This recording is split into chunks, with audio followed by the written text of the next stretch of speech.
अगर आप BSc third semester में पहुंच चुके हैं और केमिस्ट्री का जो हमारा पेपर है chemical dynamics and coordination chemistry, उसका जो यूनिट फर्स्ट है जिसका नाम है केमिकल काइनेटिक्स, उसमें मॉलिक्यूलरिटी ऑफ द रिएक्शन के टॉपिक को खोज रहे हैं तो यह वीडियो आपके लिए है।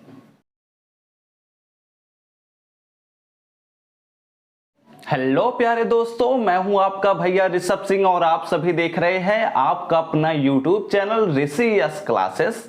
और इस वीडियो की चलिए अब हम शुरुआत करते हैं। लेकिन अगर आप सभी लोग पिछले लेक्चर्स को नहीं देखे हैं बीएससी थर्ड सेमेस्टर केमिस्ट्री के, तो जरूर आप लोग डिस्क्रिप्शन में चले जाइएगा, वहां पर हम पूरे प्लेलिस्ट का लिंक डिस्क्रिप्शन में दे देंगे। आप सभी के पास वह लिंक पहुंच जाएगा और जरूर देख लीजिएगा, जिससे यह लेक्चर आपको समझ में आ जाए, क्योंकि हर टॉपिक एक दूसरे से रिलेटेड ही होते हैं। अब यहाँ पर एक और चीज मैं बताना चाहूंगा, अगर आपको नहीं पता है तो मैं बताना चाहूंगा कि इस चैनल पर बीएससी थर्ड सेमेस्टर मैथमेटिक्स के भी वीडियोज अपलोड होते हैं। तो डेली शाम को 6 बजे आप लोग इस चैनल पर चेक कर सकते हैं और सब्सक्राइब करने के साथ बेल आइकन को ऑल पर भी सिलेक्ट कर लेंगे तो आपको सभी वीडियोज के नोटिफिकेशन भी टाइम टाइम पर मिलते रहेंगे। चलिए अब हम शुरुआत करते हैं कि मॉलिक्यूलरिटी ऑफ द रिएक्शन क्या होता है। देखो, कोई भी रिएक्शन होता है पहले समझने की कोशिश करते हैं, उसके बाद जो नोट्स रहेंगे वो सभी चीजें आपको तो प्रोवाइड कर ही दी जाती हैं। आप अगर यहाँ पर नोट्स बनाते हैं तो बहुत ही अच्छी बात है, और अगर आप लोग बाद में नोट्स बनाना चाहें तो आप हमारे टेलीग्राम ग्रुप से ज्वाइन कर सकते हैं, लिंक डिस्क्रिप्शन में है। ठीक है, मैंने प्रमोशन कर दिया, लेकिन चलिए बात करते हैं अपने पॉइंट पर। क्या है कि मॉलिक्यूलरिटी ऑफ ए रिएक्शन, कोई भी रिएक्शन होता है, ध्यान से सुनना मेरी बात को, बहुत ही इंपॉर्टेंट पॉइंट मैं डिस्कस करने वाला हूं। यही से ही हम समझेंगे कि मॉलिक्यूलरिटी क्या होता है और ऑर्डर ऑफ रिएक्शन भी क्या होता है। वैसे ये टॉपिक हम अगले वीडियो में बात करेंगे, लेकिन ये दोनों एक दूसरे से रिलेटेबल कॉन्सेप्ट हैं और इनके डिफरेंस को भी हम समझेंगे। ठीक है, तो क्या होता है मॉलिक्यूलरिटी ऑफ ए रिएक्शन? कोई भी रिएक्शन होता है तो उसमें हम जानते हैं कि रिएक्टेंट्स भी होते हैं और प्रोडक्ट भी होते हैं। अगर कोई रिएक्शन हो ही नहीं रहा तो प्रोडक्ट का फॉर्मेशन ही नहीं होगा, और कोई रिएक्शन हो रहा है तो यानी कि उसमें रिएक्टेंट तो कंपलसरी है, क्योंकि रिएक्टेंट्स के बिना प्रोडक्ट का फॉर्मेशन हो नहीं सकता।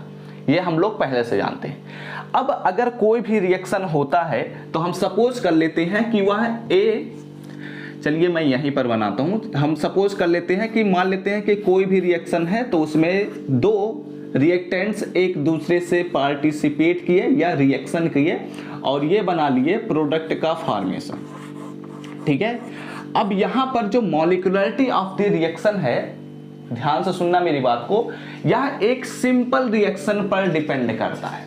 कहने का यह मतलब है कि एक ऐसा रिएक्शन जो केवल एक ही स्टेप में कंप्लीट हो जाए। मैंने क्या कहा कि जो मॉलिक्यूलरिटी ऑफ ए रिएक्शन होता है वो एक ही स्टेप में जो भी रिएक्शन कंप्लीट होता है उसी के लिए मॉलिक्यूलरिटी ऑफ ए रिएक्शन का कॉन्सेप्ट डिफाइन होता है। अगर कोई रिएक्शन 2 या 2 से अधिक स्टेप में होगा तो उस सिचुएशन में हम मॉलिक्यूलरिटी ऑफ ए रिएक्शन का कॉन्सेप्ट डिफाइन नहीं कर सकते। ये हम नहीं बता रहे हैं, बल्कि ये एनसीईआरटी खुद कहता है, तो वही चीजें मैं आप सबको बता रहा हूं। ठीक है, तो यानी कि हमारे पास सबसे पहला कॉन्सेप्ट क्या आया कि जो मॉलिक्यूलरिटी ऑफ द रिएक्शन होता है वह एक सिंपल रिएक्शन के लिए अवेलेबल है, यानी कि एक ऐसा रिएक्शन जो केवल एक ही स्टेप में हो जाता है। ठीक है, अब इसमें हम दूसरे पॉइंट पर बात करते हैं कि मॉलिक्यूलरिटी ऑफ ए रिएक्शन क्या होता है। अब यहां पर एक चीज और समझो, अगर हम बात करते हैं कि मॉलिक्यूलरिटी ऑफ ए रिएक्शन, तो उसमें हमेशा किसी भी रिएक्शन में रिएक्टेंट्स तो पार्टिसिपेट करेंगे ही, ये हम लोग पहले से जानते हैं। और रिएक्टेंट्स जब पार्टिसिपेट करेंगे तो वो ROR यानी कि रेट ऑफ रिएक्शन पर डिपेंड करेंगे और प्रोडक्ट का फॉर्मेशन करेंगे कि कितना तेजी से प्रोडक्ट का फॉर्मेशन हो रहा है। ये चीजें हम लोग डिस्कस कर चुके हैं। अब यहां पर अगर हम इसके आगे बढ़ते हैं तो मॉलिक्यूलरिटी कहता है कि ऐसे रिएक्शंस, ध्यान से सुनना मेरी बात को, ऐसे सिंपल रिएक्शंस जिनमें जो हमारे रिएक्टेंट्स हैं उनके मॉलिक्यूल्स पार्टिसिपेट करते हैं, तो जितने भी मॉलिक्यूल्स उस रिएक्शन में पार्टिसिपेट किए हैं उन्हीं मॉलिक्यूल्स की संख्या को ही हम मॉलिक्यूलरिटी ऑफ रिएक्शन कहते हैं। नहीं समझ में आई बात? फिर से सुनो। देखो, मॉलिक्यूलरिटी का मतलब होता है कि कितने मॉलिक्यूल, समझो बात को, मॉलिक्यूलरिटी का मीनिंग ये होता है नंबर ऑफ मॉलिक्यूल्स। किसके नंबर ऑफ मॉलिक्यूल्स? प्रोडक्ट के नहीं, रिएक्टेंट्स के। रिएक्टेंट्स के कितने मॉलिक्यूल पार्टिसिपेट कर रहे हैं किसी रिएक्शन में, यह बात ध्यान में रखना। मैंने ये नहीं बोला कि कितने रिएक्टेंट्स, मैं ये बोल रहा हूं कि कितने number of molecules of reactants. समझो इस बात को। देखो यहां पर एक तरीके से और मैं समझा देता हूं। अगर हमारे पास, जैसे हम बहुत सारे रिएक्शंस ऐसे भी देखते हैं जिसमें एक ही रिएक्टेंट होता है और इसमें हमारे प्रोडक्ट का फॉर्मेशन हो जाता है, वो खैर किससे हो रहा है इससे हमें फर्क नहीं पड़ता, अधिकांशतः डिकम्पोजिशन ही होता है, क्योंकि वो जो मॉलिक्यूल होता है वो खुद से ही टूट जाता है और नए प्रोडक्ट का फॉर्मेशन कर लेता है। तो यहां पर उस रिएक्शन और इस रिएक्शन में समझो मेरी बात को, वह भी सिंपल रिएक्शन है, यह भी सिंपल रिएक्शन है, लेकिन कॉन्सेप्ट ये कहता है कि मॉलिक्यूलरिटी ऑफ द रिएक्शन का, कि कितने मॉलिक्यूल हैं रिएक्टेंट्स के। जैसे यहां पर रिएक्टेंट्स के एक ही मॉलिक्यूल हैं, लेकिन यहां पर एक इसका भी है, एक इसका भी है। हम ये नहीं कह रहे हैं कि कितने रिएक्टेंट, बल्कि हम ये कह रहे हैं कि कितने number of molecules of reactant. समझ में आई बात? नहीं समझ में आई? फिर से सुन लो। जैसे यहां पर अगर हम ऐसे कर देते हैं, इसमें हम थ्राइज लगा देते हैं, ठीक है, और यहां पर तो हमारे पास दो रिएक्टेंट हैं, यहां पर केवल एक ही रिएक्टेंट है।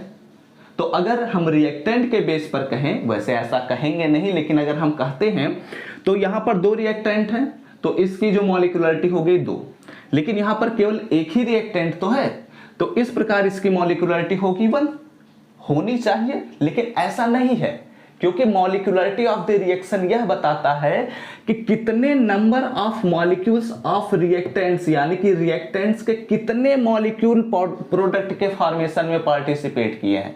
तो यहां पर 3 मॉलिक्यूल हैं रिएक्टेंट्स के, यह बात ध्यान में रखो। हमारे पास इस रिएक्शन में एक ही रिएक्टेंट है, लेकिन उस रिएक्टेंट के 3 मॉलिक्यूल हैं। समझ में आई बात? नहीं समझ में आई? अब तो क्लियर हो गया होगा। बहुत ही आसान शब्दों में मैंने बता दिया कि जो रिएक्टेंट्स होते हैं उनके कितने मॉलिक्यूल रिएक्शन में पार्टिसिपेट कर रहे हैं, उसी नंबर ऑफ मॉलिक्यूल को ही हम कहेंगे, क्या कहेंगे? Molecularity of reaction. समझ में आई बात? यह जरूरी नहीं है, यह बात ध्यान में रखना, हमेशा याद रखो कि रिएक्टेंट्स, कितने रिएक्टेंट्स पार्टिसिपेट कर रहे हैं ये मायने नहीं रखता, बल्कि एक ही रिएक्टेंट के कितने मॉलिक्यूल पार्टिसिपेट कर रहे हैं ये मायने रखता है। बहुत ही आसान शब्दों में, बहुत ही आसान कॉन्सेप्ट को हमने बहुत ही आसान तरीके से भी समझ लिया, ठीक है। तो अब इसे मैं इरेज करता हूं और इसका जो डिफिनीशन है उसके बारे में लिखता हूं, और उसके बाद हम बहुत सारे एग्जांपल्स पर भी बात करेंगे कि यूनिमॉलिक्यूलर रिएक्शन क्या होता है, और फिर बाईमॉलिक्यूलर रिएक्शन क्या होता है, ट्राईमॉलिक्यूलर रिएक्शन क्या होता है, और ऐसे ही हम nth मॉलिक्यूल रिएक्शन तक चलेंगे और वहां पर हम बात करेंगे कि उन रिएक्शन में हम कैसे खोज सकते हैं कि मॉलिक्यूलरिटी ऑफ ए रिएक्शन क्या होता है। तो चलिए अब हम अपने डिफिनीशन पर बात करते हैं कि मॉलिक्यूलरिटी ऑफ ए रिएक्शन का क्या डिफिनीशन है। जो चीजें मैंने आपको ओरली समझाया वही चीजें यहाँ पर लिखी गई हैं, तो ध्यान से पढ़िएगा। देखो लिखा हुआ है और अपने नोट्स को उठा लीजिए, लिखते भी चलिएगा। The total number of molecules of all the reactants taking part in a chemical reaction as represented by a simple reaction is called as molecularity of a reaction। क्या कहता है, मैं एक बार इसको फिर से समझाने की कोशिश करता हूं कि किसी भी रिएक्शन का जो मॉलिक्यूलरिटी ऑफ ए रिएक्शन होता है, वह सबसे पहला कंडीशन तो यही है कि वह सिंपल रिएक्शन में रिप्रेजेंटेड हो, ठीक है। जब सिंपल रिएक्शन में रिप्रेजेंटेड है तो उसमें जो केमिकल रिएक्शन हो रहा है उसमें रिएक्टेंट्स के कितने मॉलिक्यूल पार्टिसिपेट किए हैं उस रिएक्शन में, उसी को ही हम मॉलिक्यूलरिटी ऑफ द रिएक्शन कहते हैं, ठीक है। अगर इसमें हम बात करें तो इसमें बहुत सारे एग्जांपल्स हैं, हर एक प्रकार का एग्जाम्पल एग्जिस्ट करता है, तो इसलिए यहाँ पर हम एक एक करके पहले समझते हैं। देखो ये डिफिनीशन हो चुका है, अगर आप लोग इसका स्क्रीनशॉट लेना चाहें तो ले सकते हैं, मैं साइड हो चुका हूँ, 1 2 3 गो, ठीक है। अब यहाँ पर हम कुछ आगे बढ़ते हैं। यहाँ पर अगर हम आगे बढ़ते हैं तो यहाँ पर हम लिखते हैं कि द रिएक्शन। ठीक है, अब ये एक्चुअली मैं इसे थोड़ा सा क्लासिफाइड करने की कोशिश कर रहा हूँ कि मॉलिक्यूलरिटी ऑफ ए रिएक्शन क्या होता है। यानी कि अगर कोई भी रिएक्शन है जिसका मॉलिक्यूलरिटी 1 है तो उसे हम क्या कहेंगे, कोई भी रिएक्शन है उसकी मॉलिक्यूलरिटी 2 है तो उसे हम क्या कहेंगे, कोई भी रिएक्शन है उसकी मॉलिक्यूलरिटी 3 है तो उसे हम क्या कहेंगे। इसके बारे में यहाँ पर अब हम डिस्कस करने वाले हैं। ठीक है, तो यहाँ पर हम लिखते हैं द रिएक्शन इन विच, ठीक है, the reaction in which only one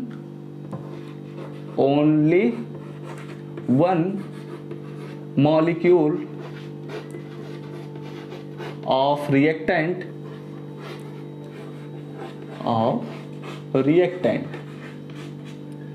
taking parts, ठीक है, या पार्टिसिपेट भी कह सकते हैं। चलो मैं लिख लेता हूं टेकिंग पार्ट ही, ठीक है, टेकिंग पार्ट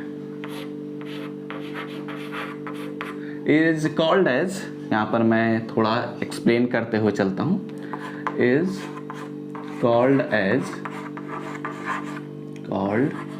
एज, इसे हम क्या कहेंगे, इसे हम कहेंगे यूनिमॉलिक्यूलर रिएक्शन। ठीक है, यूनिमॉलिक्यूलर रिएक्शन। और जिस भी रिएक्शन का यूनिमॉलिक्यूलर रिएक्शन होगा, यानी कि अगर इसमें हम एक एग्जांपल के तौर पर पहले बात कर लेते हैं, उसके बाद इसमें हम थोड़ा और डिटेल में चलते हैं। अगर हम इसमें एक एग्जांपल लेते हैं तो H2O2 हम ले सकते हैं, हाइड्रोजन पर ऑक्साइड, और इसका अगर हम रिएक्शन कराते हैं तो यहाँ पर हमें मिलता है H2O मॉलिक्यूल और प्लस हाफ O2 मिलता है। ठीक है, ये हम लोग तो पहले से भी जानते हैं क्योंकि हमने यह पहले लेक्चर में डिस्कस किया था। तो अगर यहाँ पर हम देखें तो ये जो रिएक्टेंट है, ठीक है, यही तो रिएक्टेंट है, इस रिएक्टेंट के कितने मॉलिक्यूल पार्टिसिपेट किए हैं, तो हम जानते हैं कि यहाँ पर 1 लिखा हुआ होता है जो कि छिपा हुआ है, तो इसलिए इसका जो मॉलिक्यूलरिटी होगा, मॉलिक्यूलरिटी वो होगा 1। बात क्लियर हुई? तो यानी कि जितने भी यूनिमॉलिक्यूलर रिएक्शन होते हैं उन सभी रिएक्शंस के जो मॉलिक्यूलरिटी होती है वो 1 होती है। यह बात ध्यान में रखिए। अगर यहीं पर हम यह बात करें कि the reaction in which 2 molecules of reactants, यानी कि रिएक्टेंट्स के 2 मॉलिक्यूल्स अगर पार्टिसिपेट कर रहे हैं किसी भी रिएक्शन में, तो उसे हम क्या कहेंगे। ठीक है, तो इसे आप लोग एक बार नोट डाउन करिएगा क्योंकि मैं इसे इरेज करूंगा और इसके बाद हम आगे बढ़ेंगे। तो नोट डाउन करिएगा 1 2 3 गॉन। तो चलिए अब हम अपने अगले पॉइंट पर बात करते हैं और यहीं पर ही हम समझ लेते हैं क्योंकि यहां पर हम आसानी से चीजों को समझ भी जाते हैं। तो देखो यहां पर अगर हम बात करते हैं कि द रिएक्शन इन विच, पिछली बार लिखा गया था the reaction in which only 1 molecule of reactant, इस बार मैं लिखता हूं the reaction in which 2 molecules of reactants, 2 molecules of reactants, या यस जोड़ दो। ठीक है, और taking parts are called as, यहां पर अब लिख दीजिए आर कॉल्ड एज, या फिर पिछली बार भी लिख देते तो भी कोई दिक्कत की बात नहीं है। आर कॉल्ड एज, इसे हम क्या कहेंगे, इसे हम कहेंगे बाई मॉलिक्यूलर रिएक्शन। ठीक है, बाई मॉलिक्यूलर रिएक्शन। अब बाइमॉलिक्यूलर जो रिएक्शन है इसमें थोड़ा सा ध्यान दीजिएगा। इसमें हम 2 प्रकार के एग्जाम्पल्स पर बात करेंगे, क्योंकि अगर हम एक प्रकार के एग्जाम्पल पर बात करेंगे तो आप ये समझ जाएंगे कि 2 रिएक्टेंट से ही मॉलिक्यूल्स बन गए, लेकिन ऐसा नहीं है, एक ही रिएक्टेंट से भी मॉलिक्यूल्स बनते हैं, जैसा कि मैंने वहां पर दिखाया था जब एग्जाम्पल के तौर पर मैंने बात कर रहा था। तो यहाँ पर अगर हम 2 प्रकार के एग्जाम्पल पर बात करें तो यहाँ पर हमारे पास पहला एग्जाम्पल आएगा C12H22O11। ये बहुत ही फेमस एग्जाम्पल जो हम लोगों ने सेकेंड सेमेस्टर में भी पढ़ा है। इसका अगर हम हाइड्रोलिसिस कराते हैं यानी कि H2O से रिएक्शन कराते हैं तो हमें प्राप्त होता है C6H12O6 एंड प्लस हमें प्राप्त होगा C6H12O6। हम जानते हैं ये ग्लूकोज होता है, वो फ्रक्टोज होता है, ये केन शुगर है, ये वाटर मॉलिक्यूल है। तो अगर इसमें हम बात करें तो यहां पर भी 1 है और यहां पर भी 1 है। ठीक है, यानी कि अगर इस रिएक्शन की मॉलिक्यूलरिटी की बात करें, मॉलिक्यूलरिटी, ठीक है, तो ये हमारे पास मिल रहा है 2। यानी कि यह जो रिएक्शन है, यानी कि जितने भी बाइमॉलिक्यूलर रिएक्शंस होते हैं, बाइमॉलिक्यूलर रिएक्शन मतलब क्या, जिसमें दो रिएक्टेंट्स पार्टिसिपेट करते हैं उसे बाइमॉलिक्यूलर रिएक्शन कहते हैं। तो इस प्रकार के रिएक्शन में जो मॉलिक्यूलरिटी होती है वो 2 होती है। ठीक है, एक और प्रकार के एग्जाम्पल पर बात करते हैं, नहीं तो आप लोग कंफ्यूज हो जाएंगे। ऐसे भी रिएक्शंस अगर दिख रहे हैं, जैसे मान लेते हैं कि अमोनिया के 2 मॉलिक्यूल एक दूसरे के साथ रिएक्शन किए, तो यहां से हमें प्राप्त होगा N2 और प्लस 3H2, यही हमें प्राप्त होगा। ठीक है, 2NH3 तो 2 टाइम्स N और 3 टाइम्स, हाँ ठीक है, ये हमें प्राप्त होगा। तो अगर इस रिएक्शन में हम बात करें, या हम जानते हैं चूंकि यह रिवर्सिबल रिएक्शन है, तो यानी कि इस तरीके से भी लिख सकते हैं और इस तरीके से भी लिख सकते हैं। तो यहां पर हम इस रिएक्शन की बात कर रहे हैं, तो इस रिएक्शन में देखा जाए तो हमारे पास रिएक्टेंट्स तो एक ही है, साफ साफ दिख रहा है कि केवल एक ही अमोनिया मॉलिक्यूल है, एक ही रिएक्टेंट है जो अमोनिया है, लेकिन इसके जो मॉलिक्यूल्स हैं वो कितने हैं, 2 लिखे गए हैं। कितने लिखे गए हैं, 2। इसलिए इसकी जो मॉलिक्यूलरिटी है,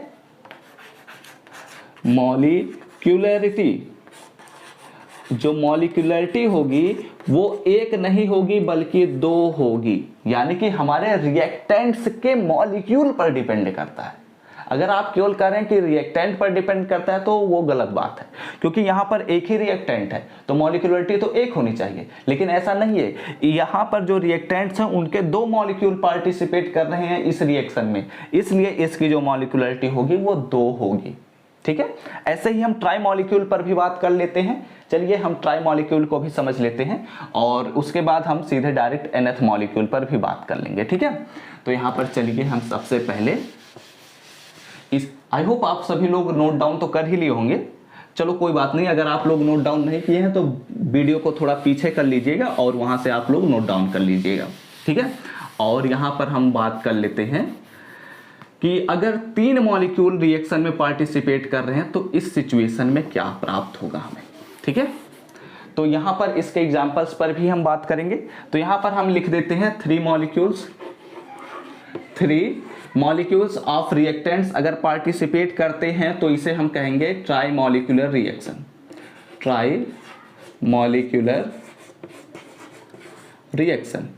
ठीक है, और ये केवल 3 ही मॉलिक्यूल तक हम नहीं चल सकते, इसे हम nth मॉलिक्यूल तक भी कर सकते हैं, क्योंकि जो अगर हम बात करें पॉलीथीन के निर्माण में तो वहां पर हम लोग देख रहे थे कि n मॉलिक्यूल ले रहे थे एथेन का, तब जाकर हमारे पास पॉलीथीन का निर्माण हो रहा था। तो उस प्रकार के रिएक्शन की अगर हम बात करें तो उस प्रकार के रिएक्शन की जो मॉलिक्यूलरिटी है वो n थी। ठीक है, अब यहां पर अगर हम इसमें बात करें ट्राई मॉलिक्यूलर रिएक्शन में, तो यहां पर हमारे पास एक बहुत ही फेमस एग्जांपल आता है 2NO + O2। ठीक है, इसमें अगर हम बात करते हैं तो यहां पर हमें मिलता है 2NO और यहां पर 2 टाइम्स और ये हो गया हमारे पास 3, यानी कि 2 3 6 2 2 4 नहीं, यहां पर हो जाएगा 2। अब हमारा रिएक्शन 4 नहीं है यार, यहां पर रहेगा 2, यानी कि अब हमारा जो रिएक्शन है वह बैलेंस हो चुका है। और इस रिएक्शन में अगर हम बात करें तो यहां पर हमारे पास 2 रिएक्टेंट्स तो दिख रहे हैं, तो यानी कि इस अगर हमारे पास रिएक्टेंट्स के नंबर पर डिपेंड करता तो इसकी मॉलिक्यूलरिटी तो 2 ही होनी चाहिए, क्योंकि रिएक्टेंट्स तो केवल 2 ही हैं, लेकिन इसकी मॉलिक्यूलरिटी 3 है। क्या है, इसकी जो मॉलिक्यूलरिटी है वो 3 है। क्यों, क्योंकि इसमें O2 जो रिएक्टेंट है इसका 1 मॉलिक्यूल पार्टिसिपेट किया है, NO जो मॉलिक्यूल है, NO जो रिएक्टेंट है इसके 2 मॉलिक्यूल पार्टिसिपेट किए हैं, इसलिए 2 + 1 = 3। बात क्लियर हो गई बहुत ही आसान शब्दों में। यानी कि मॉलिक्यूलरिटी ऑफ द रिएक्शन क्या है कि कोई भी रिएक्शन जिसमें रिएक्टेंट्स पार्टिसिपेट करते ही हैं और वह रिएक्शन अगर सिंपल रिएक्शन है तो उस रिएक्शन में जितने number of molecules of reactants, यानी कि रिएक्टेंट्स के जितने भी मॉलिक्यूल्स उस रिएक्शन में पार्टिसिपेट किए हैं उन्हीं को ही हम ऐड कर दें और इस प्रकार जो हमें वैल्यू मिलेगी वही उस रिएक्शन की मॉलिक्यूलरिटी होगी। समझ में आई बात। तो अगर ये हम ऐसे ही 3 टाइम्स तक चले गए, 4 टाइम्स तक जा सकते हैं, और मैंने आप सभी को बताया कि n टाइम्स तक भी जा सकते हैं। तो अब चलिए हम एक जनरल फार्मूला लिख देते हैं कि अगर कोई भी रिएक्शन आपके सामने आता है तो उसकी मॉलिक्यूलरिटी हम कैसे केवल रिएक्शन को देखकर ही बता सकते हैं। तो अब चलिए हम एक जनरल सा रिएक्शन लेते हैं और उस रिएक्शन की सहायता से हम यह समझते हैं कि अगर कोई भी रिएक्शन आपके सामने आता है तो आप कैसे उसकी मॉलिक्यूलरिटी को पता कर सकते हैं। यहां पर देखिए हमारे सामने एक जनरल रिएक्शन लिखा गया है, जिसमें रिएक्शन के तौर पर लिखा गया है N1A plus N2B plus N3C gives out, ये कर रहा है एक प्रोडक्ट का फॉर्मेशन। ठीक है, तो इसकी जो मॉलिक्यूलरिटी लिखी गई है वो नंबर ऑफ रिएक्टेंट्स को गिनकर नहीं लिखा गया है कि ABC है तो इसकी मॉलिक्यूलरिटी 3 हो गई, ऐसा नहीं है। इसकी मॉलिक्यूलरिटी को क्या बताया गया है कि जितने number of molecules of reactants A यानी कि N1 है हमारे पास, उसे लिखा गया है। उसके बाद number of molecules of reactants B N2 उसको लिखा गया है, और N3 लिखा गया है, और इन तीनों को ऐड कर दिया गया है। और इस प्रकार जितनी भी वैल्यू हमें मिलेगी वही उस रिएक्शन की मॉलिक्यूलरिटी होगी। ठीक है, बात क्लियर हुई, बहुत ही आसान शब्दों में हमने समझ लिया। देखो ये जो मॉलिक्यूलरिटी ऑफ रिएक्शन है, इसमें इस वीडियो में हमने केवल एक ही टॉपिक डिस्कस किया जिसका नाम था मॉलिक्यूलरिटी ऑफ रिएक्शन, और यह वीडियो लगभग खत्म हो चुका है, बस कुछ चीजें ही बात करनी बची हैं। तो ये जो मॉलिक्यूलरिटी ऑफ रिएक्शन है, इसका कॉन्सेप्ट समझना बहुत जरूरी है। अगर नहीं समझ में आया हो, वैसे समझ में आ गया होगा क्योंकि मैं कई बार रिपीट कर दिया हूं, लेकिन नहीं फिर भी नहीं आया हो तो आप लोग वीडियो को पीछे करिएगा, शुरू से फिर से देख लीजिएगा। ठीक है, क्योंकि अब अगर नहीं समझ में आया है तो यानी कि आपने अपने दिमाग को थोड़ा भटका दिया है, इसलिए फिर से देख लो, समझ में आ जाएगा।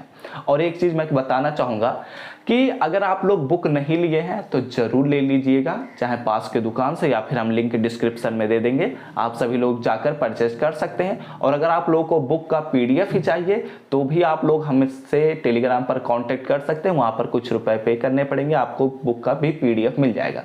ठीक है, अब देखो यहां पर एक चीज और मैं बताता हूं, ये हमारा वीडियो हो रहा है खत्म।